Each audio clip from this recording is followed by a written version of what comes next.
အားလုံးပဲမင်္ဂလာပါရှင်ဒီဗီဒီယိုလေးကတော့ပေါ့နော်ဒီတချို့သူလေးတွေမေးတယ်ပေါ့နော်ဂျပန်ဘက်ကိုမလာခင်ဘယ်လိုမျိုးလေးတွေပြင်ဆင်ထားရမလဲပေါ့နော်ဒီအင်ဂျင်နီယာနဲ့ပတ်သက်ပြီးတော့ဘယ်လိုမျိုး software တွေတက်တင်လဲဆိုတာနဲ့ပတ်သက်ပြီးတော့ပေါ့နော်မေးထားတဲ့သူလေးတွေရှိလို့မို့ကိုယ့်ရဲ့အမြင်ပေါ့နော်ကိုတီးတလောက်လေးပြန်လဲပြီးတော့ပြောပြပေးမှာဖြစ်ပါတယ်ဆိုတော့ဒီပေါ့နော်ဘယ်နိုင်ငံမဲသွားပေါ့နော်သူ့နိုင်ငံမှာသုံးတဲ့ဘာသာစကားကိုတော့ပြောတတ်ဖို့အတွက်ကလည်းလိုအပ်တယ်ပေါ့နော်ဆိုတော့နံပါတ်1အရေးကြီးဆုံးကတော့ဂျပန်ဘာသာစကားဖြစ်တယ်ပေါ့နော်ဂျပန်ဘာသာစကားဆိုတဲ့နေရာမှာလည်းပေါ့နော်ဒီ N2 အောင်ရမယ် N1 အောင်ရမယ်ဆိုတာမျိုးတော့မဟုတ်ဘူးပေါ့နော်ကိုယ့်ရဲ့အမြင်ရပေါ့နော်အဲ့လိုမျိုးကြီးတော့ကန့်သက်ပေါ့နော်ကန့်သက်ထားတာမျိုးတော့မရှိဘူးပေါ့နော်ဘယ်လိုမျိုးလဲဆိုတော့ဒီလုပ်ငန်းခွင်မှာပေါ့နော်အရေးကြီးဆုံးကကြတော့ဒီ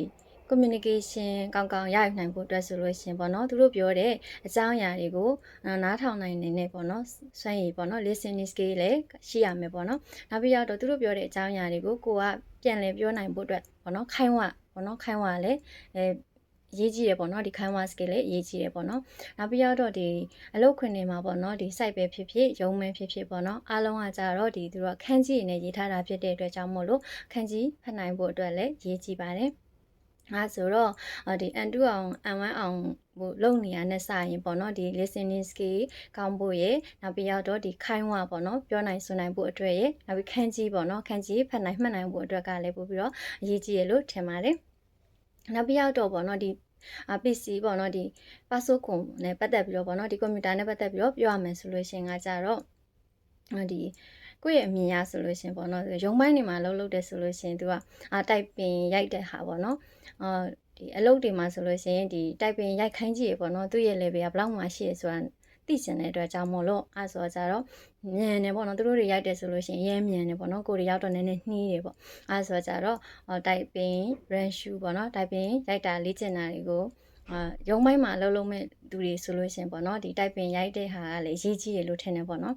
ဒီမြန်မြန်ရိုက်နိုင်တော့ကြတော့အလုံးမြန်မြန်ပြီးတယ်ပေါ့ဆိုတော့တိုက်ပင်မြန်မြန်ရိုက်နိုင်ဖို့အတွက်လေ့ကျင့်ခဲ့ပါပေါ့နော်နောက်ပြီးတော့ဒီ Microsoft Word Excel PowerPoint ပေါ့နော်အဲ့ဒါလည်းအရေးကြီးတယ်ပေါ့နော်ရုံးပိုင်းတွေမှာလုပ်မယ်ဆိုလို့ရှိရင်မေးတယ်ပေါ့နော်သူဒီ Excel တို့ Word တို့ PowerPoint တို့သုံးနိုင်လားပေါ့နော်ကျင်းသုံးနိုင်ရင်တော့ပို့ပြီးတော့အဆင်ပြေပါတယ်နောက်ပြီးတော့ဒီ engineer နဲ့ပတ်သက်ပြီးတော့ software ပိုင်းတွေပြောရမယ်ဆိုရင်ကကြတော့ဒီဘယ်လိုမျိုး software တွေတက်ခဲ့ပါဘာ software တွေနဲ့ဆိုရင်ပို့ပြီးတော့အဆင်ပြေဆိုတာမျိုးတော့မရှိဘူးပေါ့နော်အခြေခံအပြင်ကကြတော့ဒီပေါ့နော် AutoCAD 2D ကိုကျန်အသုံးပြုနိုင်နေဆိုရင်တော့အဆင်ပြေတယ်လို့ထင်တယ်ပေါ့နော်ဒီ site ပိုင်းပဲဖြစ်ဖြစ်ရုံးပိုင်းပဲဖြစ်ဖြစ်လုပ်မယ်ဆိုရင်တော့ဒီ AutoCAD 2D သုံးတဲ့ရင်တော့ရတယ်ပေါ့နော်ဒီ AutoCAD software ကကြတော့ဒီ IGCAD software အသုံးပြုတဲ့ပုံစံချင်းတူတာဖြစ်တဲ့အတွက်ကြောင့် AutoCAD ကိုလေ့လာမယ်ဆိုရင်ကကြတော့ဒီ IGCAD လည်းအသုံးပြုနိုင်တဲ့ပုံစံမျိုးဖြစ်တယ်ပေါ့နော်အဲ့လိုမျိုးပေါ့နော်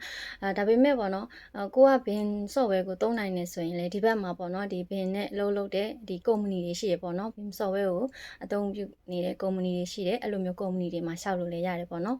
ဒီကိုက AutoCAD သုံးတတ်တယ်ဆိုရင်လည်း AutoCAD သုံးတဲ့ company တွေမှာရွေးပြီးတော့လှုပ်ရှားလို့ရတယ်ပေါ့နော်ဒီပေါ့နော်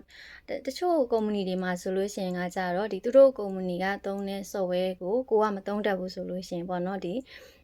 ခန့်ရှုအနေနဲ့ပေါ့နော်ဒီတင်ပေးတဲ့အပိုင်းတွေလည်းရှိရပေါ့နော်အားကြောင့်မလို့ဒီ software ဘိုင်းကကြတော့ပေါ့နော်အဲ့လောက်ကြီး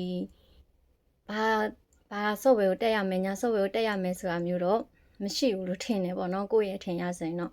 ဆိုအခြေခံအဖြစ်ကကြတော့ဒီ AutoCAD 2D ကိုတော့သုံးနိုင်ရင်တော့အဆင်ပြေတယ်လို့ထင်ပါတယ်အားလုံးပဲ bye bye